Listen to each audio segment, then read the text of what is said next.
After our last show and wide media coverage, the Bishop of Charlotte, North Carolina, is slowing limitations to the traditional Latin Mass. But other dioceses are pressing forward. We'll tell you which ones and what will Pope Leo XIV do on this edition of the Prayerful Posse.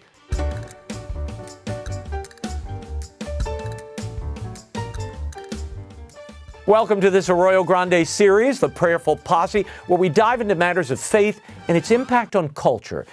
I want to convene the posse. Joining me now, Father Gerald Murray, canon lawyer from the Archdiocese of New York, and I'm Raymond Arroyo. Bob is out traversing the plains, Father, but he'll be back next week. Go subscribe to the Arroyo Grande podcast on iHeart, Apple, Spotify, or on YouTube at Arroyo Grande Show so you don't miss an episode of the posse. Father, I want to get to the biggest story of the week. We spent last week's episode exposing those newly announced policies of Bishop Michael Martin to stamp out the traditional Latin Mass in all but one chapel in his Charlotte, North Carolina diocese. He claimed he was doing it to promote the concord and unity of the Church. Well, after a ferocious backlash, both inside and outside the Charlotte diocese, Bishop Martin is slowing his roll. He's still planning on killing the Mass in 4 parishes and allowing it in that new chapel, but instead of July 8th, the changes will occur now on October 2nd. Bishop Martin says this will allow the faithful and clergy to, quote, absorb the changes. Your reaction, Father? I mean, he's still killing the Mass. If he doesn't change in October. So, I mean, he was pretty set on changing it now in July, and we're now in June, so this was basically a matter of a few weeks away, 4 weeks or so. No, I think this is a very wise decision on his part. I'm sure he never expected the level of upsetness that this would create, and then beyond the borders, so to speak.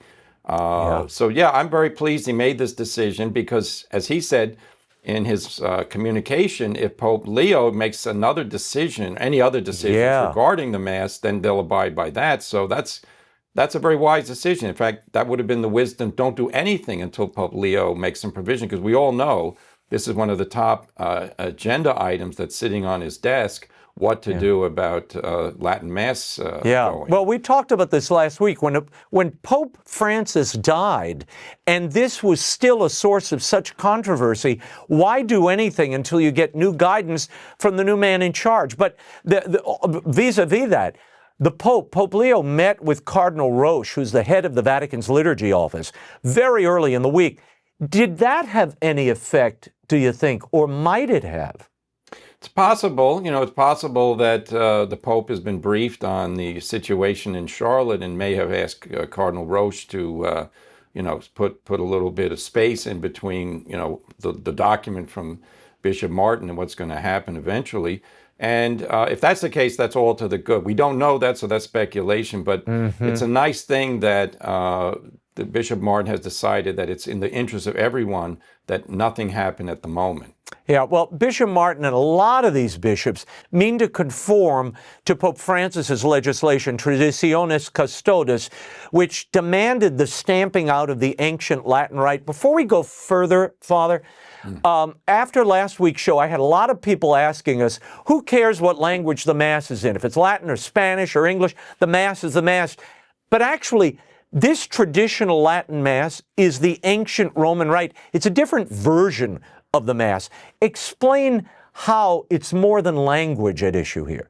Yeah, Latin is kind of like the tag you put on it because all the Masses were in Latin, no matter what country you lived in. And then after Vatican II, the vernacular was introduced. So now we have the new Mass in English and French and Spanish, etc.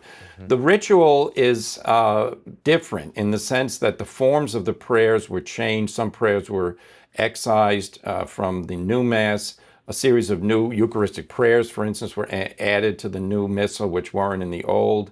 Prayers at the foot of the altar were done away with, except for the Confiteor, which was modified. That's the confession of sin at the beginning of Mass to ask pardon. The offertory prayers were changed. Other rituals were changed. We used to say, Lord, I am not worthy 3 times. Now we say it once. The Kyrie used to be 9, Kyrie, Kyrie, Kyrie, Christe eleison, etc. So there were changes which were basically, it was like a slimmed down version of the old Mass with some new additions. And it didn't really meet the expectations, I think, of a lot of people. And, the dissatisfaction that exists has not gone away over time. And Right. John Paul II and Benedict recognized it, and they made accommodations. Yeah. Well, and now, as you mentioned earlier, Bishop Martin has said in Charlotte, he will change his policy depending on whether the Vatican comes forward and offers an amendment to Pope Francis's letter, apostolic letter on this issue. Do you expect Pope Leo to amend that apostolic letter? Cardinal Go of Singapore was quoted in a recent interview as saying that, why are you barring people from going to the traditional Latin Mass? I do expect this issue will be addressed, because it's one of the hot button issues that dogged the last years of the pontificate of Pope Francis. People could not understand, as we've discussed on these airwaves, how is it that a group of people going to church on Sunday the next week are said, you can't come in here anymore because Right. the Mass you want is no longer celebrated. We have empty churches. Why would you empty them out even further? So, it doesn't make, from a pastoral point of view, why would you, put a stop sign in front of people who want to come and worship? Yeah. Now, the issues about liturgical order and unity in the church, that's something that Benedict and Pope John Paul II addressed and have thought about. And then the experience with their accommodations to the old Mass crowd was very well received. Yeah. I think you said once on this program, 1 week you go to the old Mass, the next week you go to the new Mass, and there's no problem. You just say, this week I do this, next week I do that. I think that's the kind of approach we need. Yeah, well, as we mentioned last week, I almost think of it as music. You don't throw opera out or never go to an opera because you listen to jazz now. The fact is, there are times when you want opera, and there's something beautiful there. But in the sense of the Mass, it's much more than music. This is worship of God and the ancient worship of God. And I think young people are coming for just that, Father. You see them in your parish and in your diocese. But look, lest people think that Charlotte, North Carolina is the only place where the Latin Mass is being stamped out. If you believe that, you're wrong. There are other places like the Archdiocese of Detroit, where the new Archbishop, Edward Weisenberger, has announced on July 1st, the extraordinary form of the Mass will not be allowed in any parish churches. Father, he says the Vatican has sole authority to grant parishes permission to celebrate this traditional Mass, but it is allowed in other dioceses. What do you make of this demand by Pope Francis that Rome be the sole arbiter, the only party able to grant permission to celebrate this Mass? Well, yeah, this was one of the provisions of Traditionis Custodes that was most irksome, because it said the traditional Latin Mass can be celebrated in places, but not in parish churches. And you say to yourself, what sense does that make? Yeah. If it can still be celebrated, why would you restrict it from the place where people actually go to Mass on a regular basis?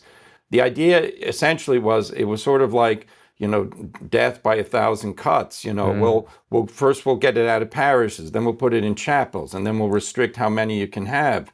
And then people lose interest, which is, for me, that was a pastorally irresponsible approach.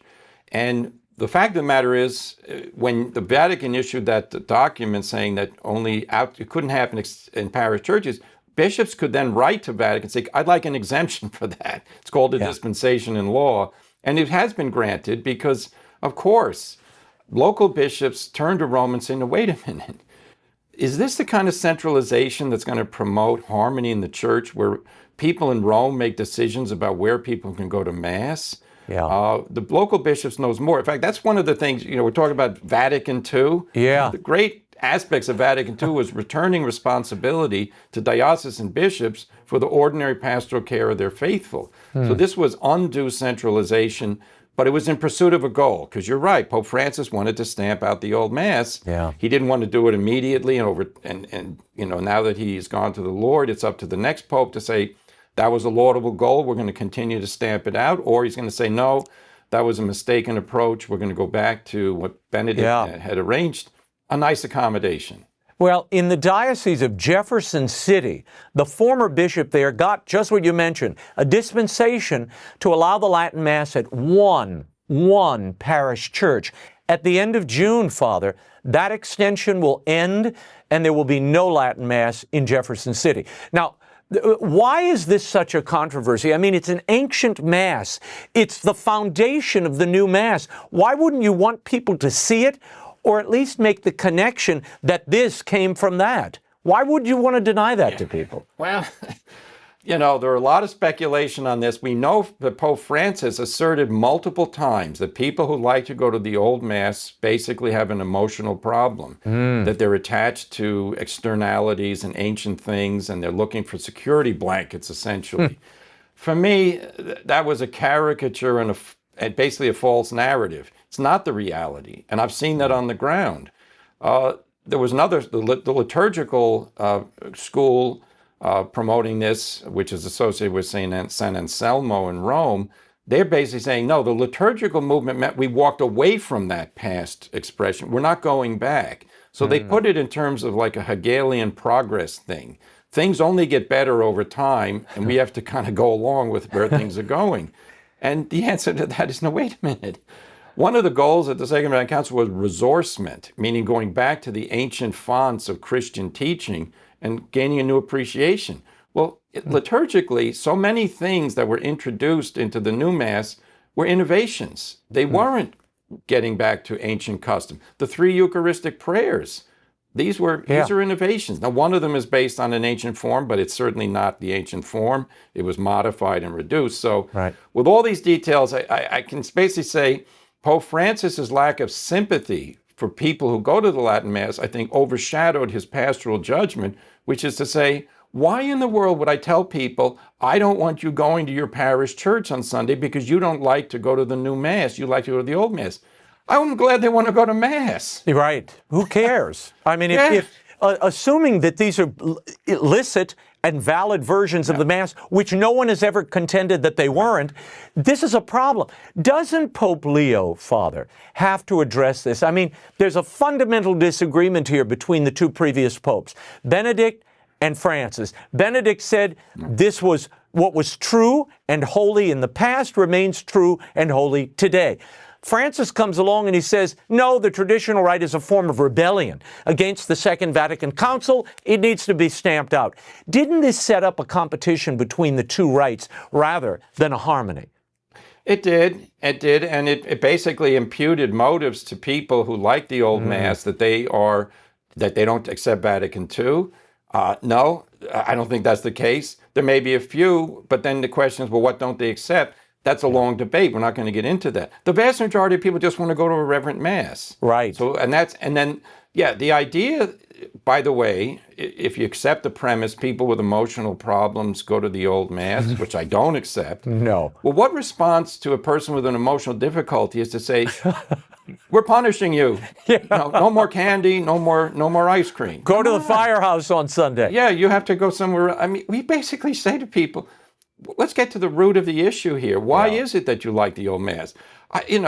One of the nice things about Pope Leo, and everybody was saying it in the lead up to his installation, was he's a good listener. He's a good listener. So I think he lives in the Anglosphere, meaning he's aware of what's being discussed in English language media. And if there's one topic that crosses the Atlantic pretty quickly, it's what do you do with the Pope Francis's suppression of the old Mass? Yeah, no, this is definitely a hot topic, and I know he's aware of it. I want to hit some other areas where Pope Leo made news this week. It was widely reported that Leo had corrected, that's the way it was depicted, corrected Pope Francis this week, who intimated in a couple of gatherings that couples living together in fidelity, just living together, that was like a marriage. And Pope Leo said this week at the Family Jubilee, quote, perhaps many young people today who choose cohabitation instead of Christian marriage in reality need someone to show them in a concrete and clear way, especially by the example of their lives, what the gift of sacramental grace is and what strength derives from it. someone to help them understand the beauty and grandeur of the vocation to love and the service of life that God gives to married couples. And that's a quote from John Paul II from Familiaris Consortio. And then he goes on, marriage is not an ideal, but the canon of true love between a man and a woman, total, faithful love. Your thoughts, Father, at this time? No, beautiful thoughts, beautiful teaching from Pope Leo. It's precisely the kind of thing that we need. We live in a world where cohabitation for marriage for Catholics is now basically the universal practice in the United States. That doesn't mean every single couple, but I've been a priest. When I was a priest or ordained 40 years ago, it was the rarity for a couple to live together. Yeah. Now I basically expect it, and most people, when you ask them, where do you live? What's your address? It all comes out. And most people, they'll realize that it's wrong because, they understand that the church doesn't accept it.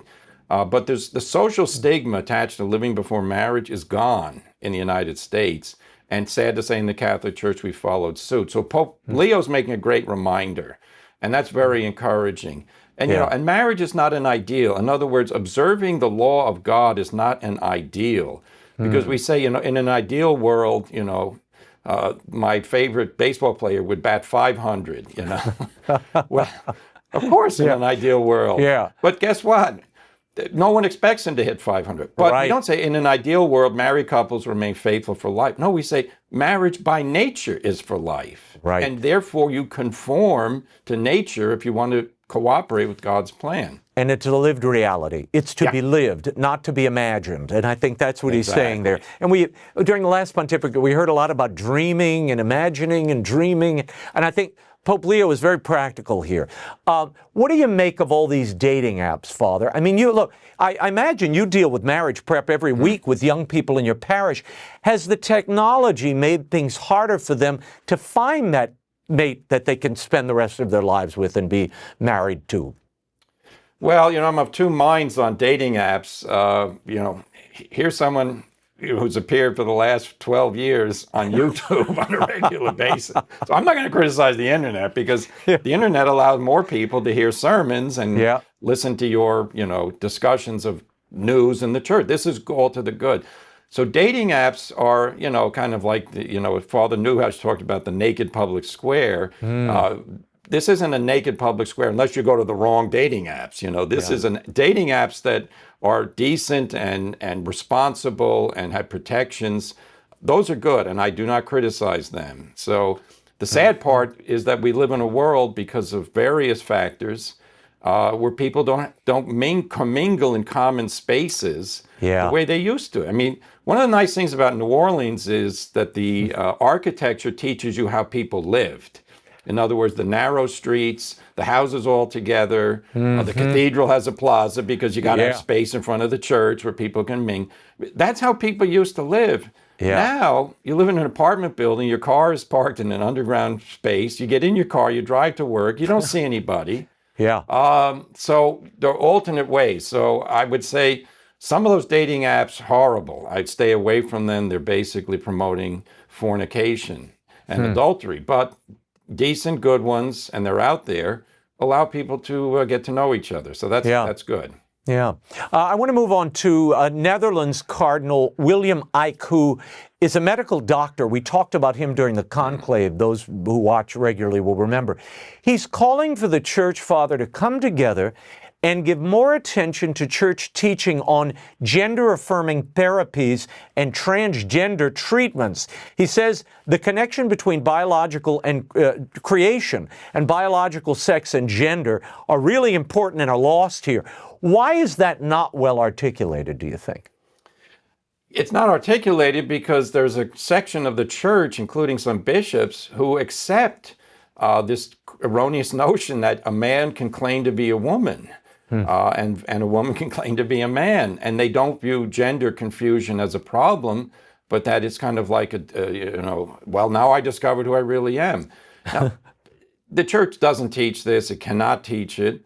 Unfortunately, Pope Francis, in his pastoral openness, he used to, sadly, on occasion, he would refer to transvestites as she or he when they weren't. He would have a group come to his audiences that a nun he knows used to deal with. And you say, no, don't do this. It was a famous story when the Spanish woman who claimed to be a man said, I got married to a woman. I'd like the two of us to come and visit you in Rome. And Pope said, come on over.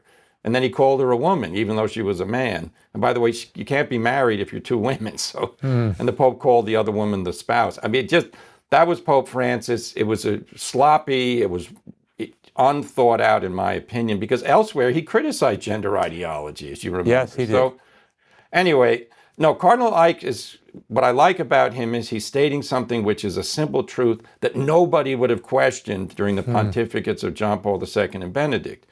Sad to say, confusion during the pontificate of Pope Francis led some people, and we have incidents, we won't get into details, but bishops publicly tolerating this kind of masquerade where people dress up like the opposite sex, claim to be, a man or a woman, and they're not rebuked or given pastoral guidance to stop it. So good for Cardinal Ike.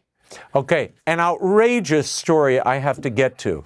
An episode of the Apple Plus series, Friends and Neighbors. This episode features a couple, including actor Jon Hamm, not only breaking into a Catholic church, but busting into a tabernacle and snacking on the hosts. Sadly, the characters and the writers know exactly what they're doing. Watch. This is the body of Christ. You be careful. Father, your reaction to this? I mean, first of all, just the idea of breaking into a church for snacks during a date. I doubt we'd see Jon Hamm breaking into a mosque on TV, but go on. No, this is reprehensible and outrageous and so offensive to the religious sentiments of a large percentage of the American population, let alone of the world. It is coming from, the media empire, which basically says the church is an insensitive group of people who regularly offend people and shouldn't do it. And they do the exact opposite of what they claim other people should be doing. They offend people, and they do it knowingly. Mocking the sacraments of the Catholic Church by having an act, in this case, the character, break into a tabernacle when the priest isn't in church, and then giving Holy Communion as a snack. The woman brings some kind of jam and dips the host, the body of Christ, into the jam and eats it.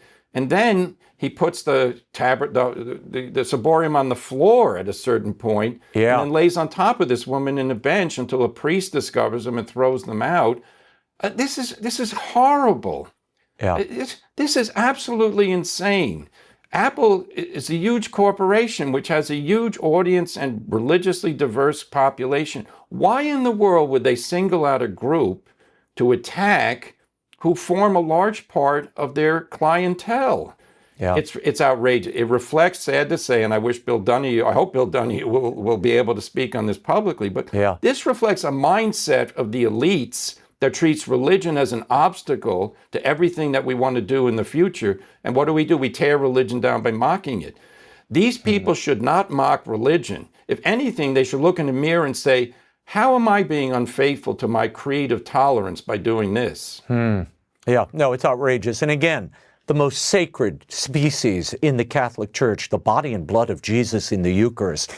I mean, you would never take the most sacred aspect of another faith and profane it in this way and make jokes of it and then give voice to it. I mean, I was stunned when he says, this is the body of Christ. Now you're culpable. It's really bad for you. So I think people really should register their displeasure with this. It was a horrible scene. Apple needs to hear from the people.